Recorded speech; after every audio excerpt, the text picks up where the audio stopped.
October 1st, 2017. Estadio Anoeta, San Sebastián. Real Sociedad versus Real Betis. After a grueling game with a scoreline of 4-4, then Real Betis manager Quique Setién was asked about the game. Even though disappointed after ending a game Betis had led by at least a goal on 3 occasions, only to concede an equalizer in the 86th minute, what he said to the press was indeed interesting. We got a point. We would have liked it more had we gotten all 3 points, but we scored many goals and entertained. At the time, Real Betis were placed 8th in La Liga table with 49 goals scored and 53 conceded, just outside an European qualification spot. However, the amount of goals scored, which was more than Villarreal, Sevilla, and Girona, who were sitting just above Betis at the time, in addition to the number of goals conceded, made Real Betis a highly exciting side to watch. Later in the video, we'll take a short look at this game in more detail as an exemplar of how Betis' season went and manager Quique Setién's philosophy. Just after a season with Las Palmas, Quique Setién was brought in to take charge at Real Betis. Enrique Quique Setién Solar, a former central midfielder, is a man of principles, and his principles about the game, formed after several years of playing a technical game, are held sacred to him. With him taking charge of the Betis team, Estadio Benito Villamarín was poised to get high-risk, yet entertaining and aesthetically pleasing game, which they actually had over the course of the 2017-2018 season. The most striking characteristic of Setién's team was that they lined up in the same way every match. Setién's emphasis is always on playing a highly proactive game, no matter what the opposition tries. Betis always play in the same style. Setién never compromises his principles, no matter what the results have to say. I understand football through the ball, Setién once said.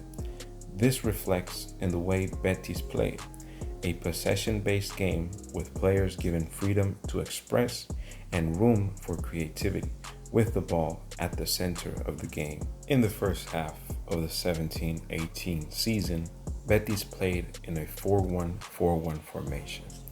The system asked the goalkeeper Adan to play the ball short in build-ups instead of kicking it long. This meant the center-backs split to each side of the box and the pivot, Javi Garcia, dropped deep between them to help in the build-ups.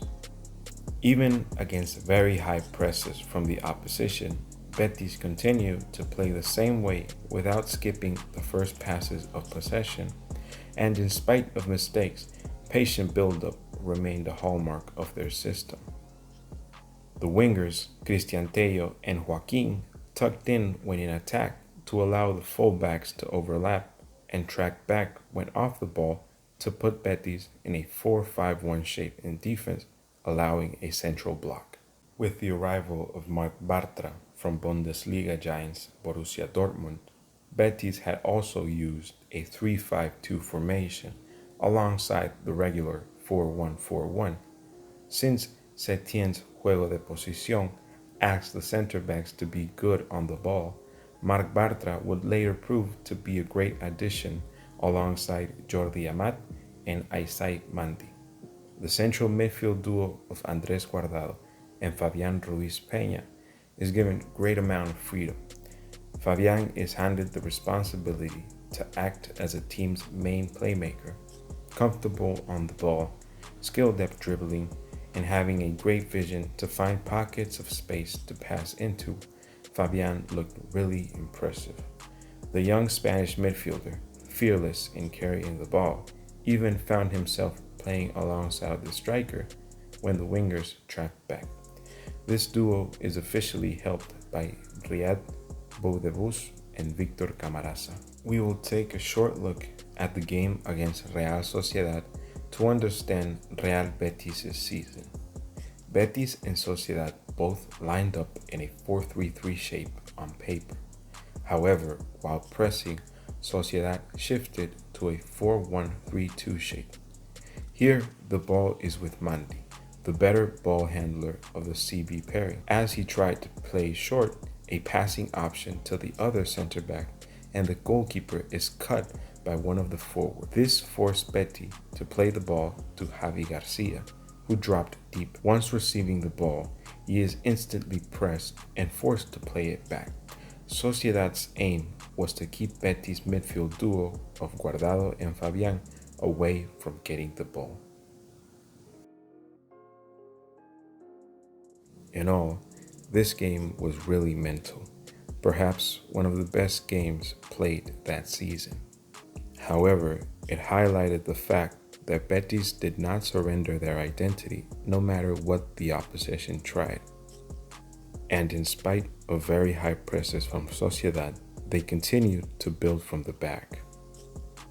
This way of playing thus required a high amount of concentration and asked the whole team to put the ball central to the game, including the defenders and the goalkeeper. However, over the course of the long season, this inevitably led to mistakes.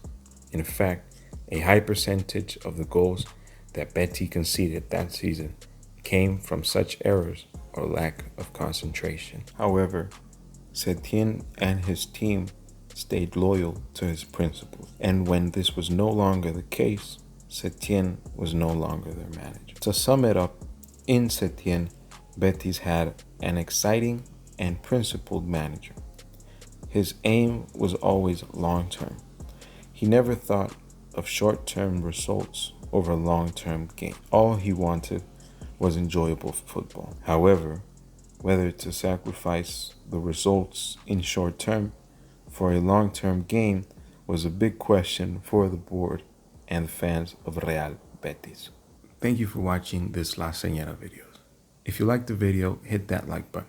And if you enjoy it, don't forget to subscribe and hit that bell notification button so you can stay updated on future videos. Also, don't forget to comment down below your thoughts on the video, any ideas and suggestions you might have. Also, don't forget to follow us on our other social media handles. Follow us as La Señora on Facebook and Instagram, and as Barca Watch on Twitter.